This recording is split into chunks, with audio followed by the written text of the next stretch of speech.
کچھ مختصر سے سوالات دے دیتے ہیں. 25 دسمبر آ رہی ہے، ہمیشہ کی طرح مسلمانوں کا اہم مسئلہ میری کرسمس کہنا جائز ہے ناجائز ہے. اسی طریقے سے آج کل چونکہ مغربی ممالک میں مسلمانوں کی بڑی تعداد آباد ہے، آس پڑوس میں بتیاں برقی قمقمے لگائے جا رہے ہوتے ہیں، سیلیبریشن کا ماحول ہوتا ہے.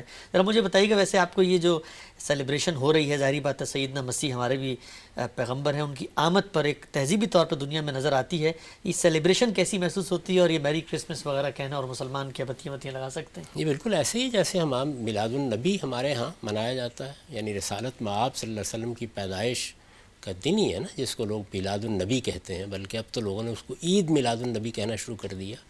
تو اس میں بھی اسی طرح سے روشنیاں کی جاتی ہیں. اسی طریقے سے آپ نے دیکھا ہوگا لاہور میں بھی، کراچی میں بھی گھروں کے باہر کوئی پہاڑیاں بنائی جاتی ہیں، کوئی اس طرح کی اور چیزیں، گلیوں کو سجایا جاتا ہے. تو یہ لوگ خوشی کا اظہار کرتے ہیں.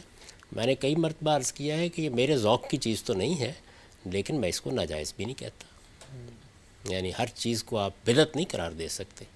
تو ہر تقریب جو خواہ ہمارے محمد الرسول اللہ صلی اللہ علیہ وسلم کے حوالے سے ہو، ہمارے پیغمبر مسیح علیہ السلام کے حوالے سے ہو، ہمارے پیغمبر موسیٰ علیہ السلام کے حوالے سے ہو، اس میں اگر کوئی شرک کا معاملہ نہیں ہے یا کوئی اس میں تعبدی پہلو، عبادت کا پہلو شامل نہیں کر دیا جاتا، کیونکہ عبادت کے لیے یہ ضروری ہے کہ آپ کے پاس نص ہو، تو اس کو آپ ناجائز نہیں کہہ سکتے.